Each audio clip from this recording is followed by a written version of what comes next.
What's cracking, YouTube, Instagram, TikTok, whatever I decide to put this on? You know what I forgot to do last time? Introduce myself. I was so amped about making that first video that I just hopped right into it, assuming that y'all knew who I was. My name is Justin Bivens. I am from Atlanta, Georgia. I'm 29 years old. I am a Pisces, the best sign that ever was. Don't get it twisted. I'm a virgin. So let's just hop right into it.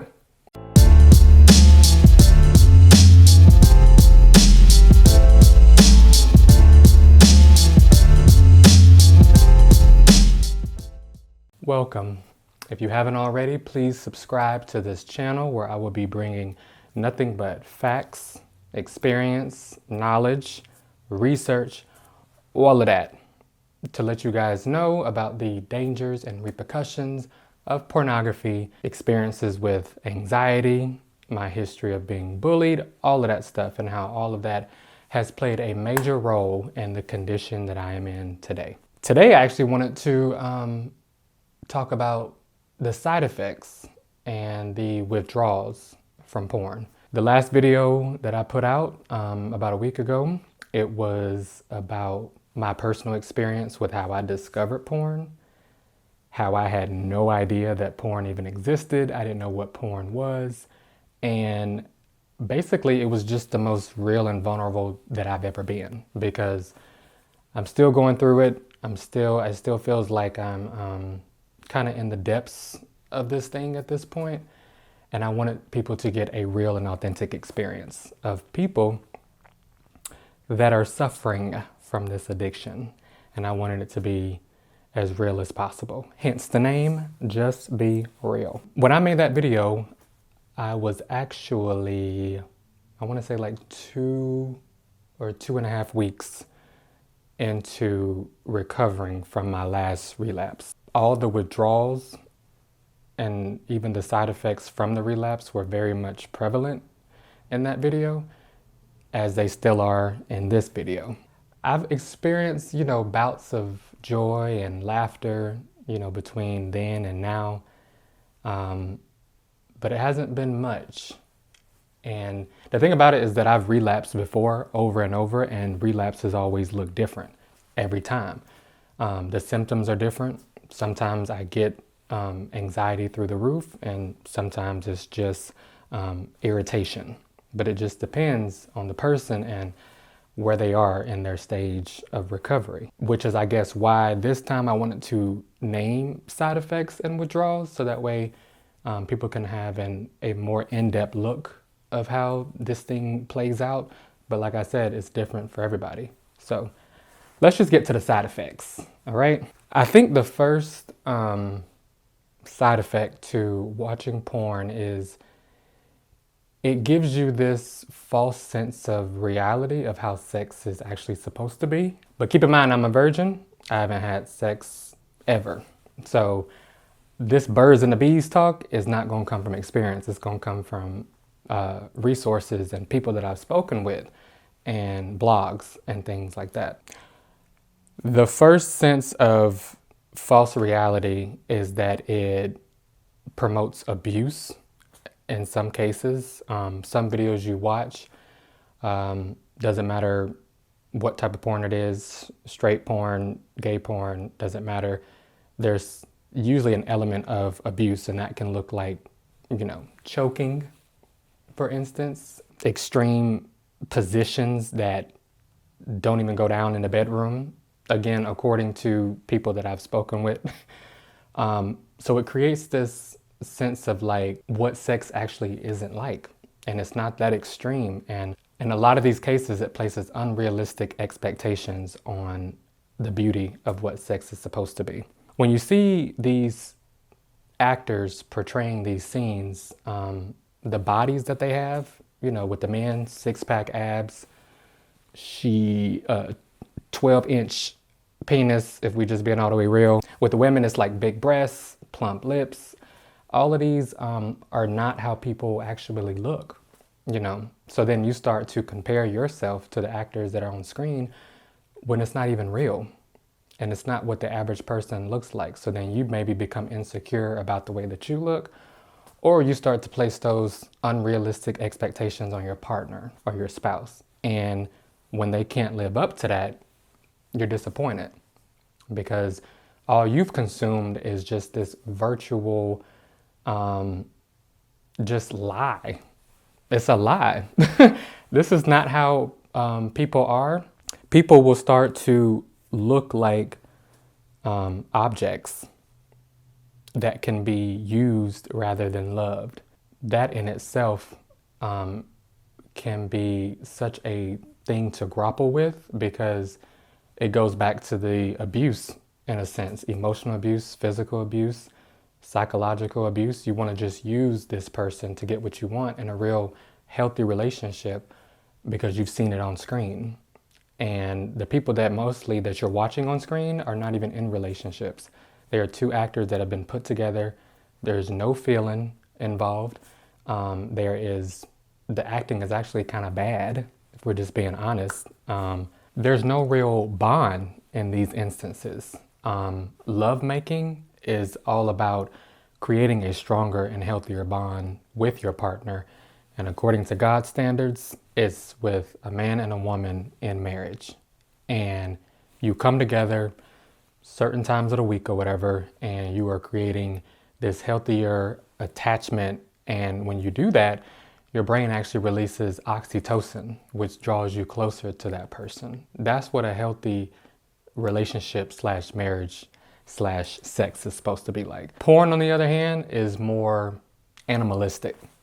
It's more lustful. It only seeks to get something from the other person. And that's the difference between love and lust. Love seeks to give, lust seeks to get.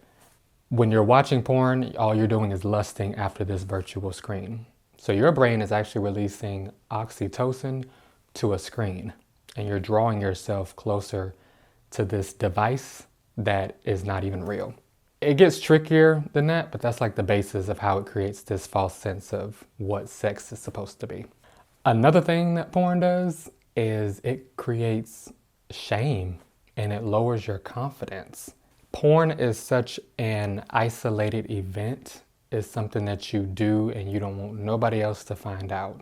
Once you do it, you're actually having to go through your computer or through your phone and delete the history in your phone so that nobody else can find out. Most likely you're shutting your door or you're doing it when you're home alone. Some people have even done it when they're at work and they have their own office or whatever. After you've done it, you actually feel dirty. And then you mix in masturbation with that, and it's just compiled on top of each other. Now you just feel like a mess. Then you got to clean up and all of that. The way that it creates low confidence in people is, one sign is that you can't even look people in the eyes. And this is something that I've dealt with on a number of occasions. I don't care if it's when I'm talking to my family and friends, when I'm at Target and I'm looking at the cashier, I'm looking down. There's just this sense of like shame that comes over you. You feel like a dog that just got in trouble and his tail is in between his legs, especially the day that you do it, and then you try to go out into the real world and it's hard to connect with people. And I guess that's why they say the eyes are the windows to the soul, because you be thinking that people can probably see what you've been doing, even though they probably don't know. There is this shame, this wall that you put up after you've done it. So it makes it harder to connect with people. That's how you know that this thing is just like, it's wicked, because it causes discord. As humans, we're all supposed to be interconnected through love and support, picking each other up, holding each other accountable. But this thing wants to just pull you away from your partner, your social life, your family. That's how you know that it's not good for you. The side effects are there. Sometimes when I've watched it and I've consumed it for so long, I don't even come out of my room, And usually I wake up like at 8 o'clock, Sometimes at the latest. When I do that, I'll be waking up at like 11, 12 o'clock. My family be coming there like, what's up? Because you don't pay rent anyways, so you need to be up. I think another thing that it does is is it desensitizes a person. The more you consume this thing, this activity, and you fill your mind up with it, it actually starts to make you less sensitive to real world pleasures. And the only thing that you're going to want after you do it for so long is this. This is the only thing that it seems like it's going to give you happiness and satisfaction. So it desensitizes your brain and the reward center to not really want anything else. Hence, that's when the addiction comes. Because now you feel like you need this to live. Porn sells you this unrealistic fantasy. The producers behind porn, they're giving the actors this scene to play out. And when you look at it objectively, you can see that there's no feeling in it. You know, sometimes the screams or whatever, they just seem forced. And they're trying to make it seem like they're having a great time, you know, having sex with whoever, but it's actually forced and made up. Indulging in new videos, which in the porn world or any word I think is called novelty. And the word novelty just means new. Anytime you want to indulge in novelty, you are spiking the dopamine up in your brain and in your body so high above baseline, and you want to keep it there. So that's why you'll have 10 windows open and you'll click on one video, go to the next and save that one and then come back to it because you're trying to maintain this level of high. That's why I guess when people do cocaine, which I've never done before, they keep doing more lines after a while because that just one line ain't doing it for them. There's this thing that I follow on social media called Fight the New Drug. And that's because that organization believes that porn is the new drug. It activates the same part of the brain that cocaine and heroin does. And it's gonna give you those same side effects, that same rush that you keep chasing after. You wanna keep that dopamine up. And dopamine is just it's a neurotransmitter that we all have in our bodies and in our brains. And the nervous system uses that dopamine, that chemical, to transport messages. So whenever you take on a new task and you master it, dopamine goes up. Dopamine is responsible for motivation. Dopamine secretes when you eat a bomb meal, 5-course with some dessert, your dopamine is shooting. Dopamine happens when dancing at a party. You got your friends around you, you know, you're feeling connected with people. Dopamine happens. It's normally associated with the pleasure hormone. What more pleasure can you get than consuming this drug? Dopamine actually shoots up I think over 200% of the normal baseline whenever you watch porn. And what you probably didn't know, and this is what I didn't know, is that when you first watch porn or watch images that are pornographic, your body actually, or your brain rejects it because it's too much for it. I don't think evolution in humans has prepared us for today's pornographic place that we're in. It hasn't prepared us for all this inundated technology and the speed of it, the accessibility of it, and your brain actually it's too much for it.